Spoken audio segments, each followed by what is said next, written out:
Hi guys, আসসালামু আলাইকুম। আশা করছি আপনারা সবাই ভালো আছেন। আলহামদুলিল্লাহ আমরাও সবাই ভালো আছি। Welcome back to my channel daily spoon diaries. আজকে আমি বানাচ্ছি রাজমা আর জিরা রাইস। তো জিরা রাইসের জন্য ফার্স্টে আমি নিয়েছি 2 টেবিল স্পুনের মতো অয়েল, সাদা অয়েল। তারপরে আমি নিয়েছি 2 টেবিল স্পুন জিরা। জিরাটাকে একটুখানি ভাজা ভাজা করে নিয়ে তারপরে আমি তাতে পানি ঢেলে দিয়েছি। আমার 1 কেজি চাল ছিল, তো 1 কেজি চালের সাথে আমি 10 কাপ পানি দিয়েছি। তারপরে আমি পানিটাকে আমার কড়াইতে হচ্ছিল না, ভাত দিলে মতলব চালটা দিলে আবার উপজে পড়ে যেত, তার জন্য আমি নিয়েছি হাঁড়িতে ট্রান্সফার করে নিয়েছি। আর এর ভিতরে সকালবেলা আমার শ্বশুর আব্বার ফোন এসেছিল যে আমি আসছি, ডাক্তারখানায় এসেছিল। তো আসতে ডাক্তার বসেনি বলে উনি আমাদের এখানে চলে এসেছেন। তো আমি রান্না করতে করতে চলেই এসেছে। আমার রান্না কমপ্লিট হয়নি, তো সকালবেলা নাস্তা করেছে কি না সেটা ওর আব্বু এসে খাবে। আমরাও ঘুম থেকে উঠতে লেট করেছিলাম, তো তার জন্য আমি বলছি তাহলে সকালবেলা কী আর করব, রুটি করে দিই, রান্না করতে যেহেতু লেট হবে। তো আমার শ্বশুর অনেক কিছু মিষ্টি নিয়ে এসেছিল। এই যে আমার মেয়েকে আর আমার ছেলেকে কোলে করে নিয়ে বসিয়ে খাওয়াচ্ছে। মিহিদানা এনেছিল, জিলেবি এনেছিল, সাদা চমচম এনেছিল, চমচম কি রসমালাই যাই হোক হবে, আমি অত মিষ্টির কোয়ালিটির নাম জানি না। তো আমার জিরা রাইস হয়ে গেছে। তো আমি নেক্সট স্টেপে দিচ্ছি তেল, কিছুটা তেল দেওয়ার পরে তেজপাতা ফোড়ন দিয়ে আমি পেঁয়াজ ঢেলে দিয়েছি। এটা আমি রাজমা বানাবো বলে রেডি করেছি। রাজমাটাকে আমি সারা রাত ভিজিয়ে রেখেছিলাম পানিতে।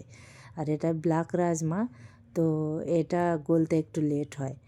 এই যে আমি টমাটো দিয়ে দিয়েছি, যখন আমার পেঁয়াজটা সতে হয়ে এসেছে তারপরে নুন দিয়েছি, লঙ্কা গুঁড়ো, হলুদ পাউডার, ধনিয়া গুঁড়ো, জিরে গুঁড়ো, আদা রসুন পেস্ট করেছিলাম, তো আমি ব্লেন্ডারটাকে ধুয়ে দিয়ে দিয়েছি। আর এই যে আদা রসুন পেস্ট দিয়েছি এক টেবিল চামচ, তারপরে দিয়েছি গোল, আর মশলাগুলো দিয়েছি।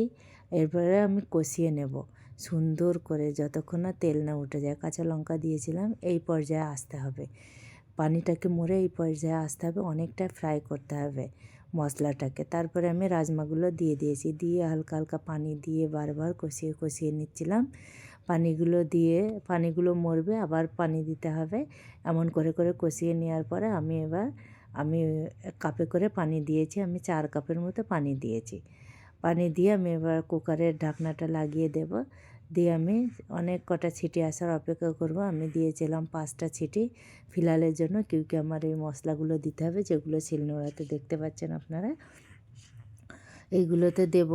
কিন্তু এইগুলো আমার শুকনো ভাজা ছিল না, আর আমি শুকনো ভেজেও আর দিই না, যে না ফ্লেভারটা ভালোভাবে ছড়াবে কাঁচা দিলে, তো আমি কাঁচাটাই দিয়ে দিয়েছি। আপনারা চাইলে ভেজেও দিতে পারেন, এটা ভেজে দেওয়ারই নিয়ম, কিন্তু আমি কাঁচাই দিয়ে দিয়েছি। আমি একটু কাঁচা মশলা খেতে ভালোবাসি সেই জন্য। তো তারপর আমার হয়ে গেছে, আমি আবারও সিটি মেরেছিলাম, যখন আমি মশলাগুলো দিয়ে আবারও আমি সিটি মেরেছিলাম, তখন আমার গলেনি। তো এখানে আমি ধনিয়া পাতা দিয়ে গার্নিশিং করছি।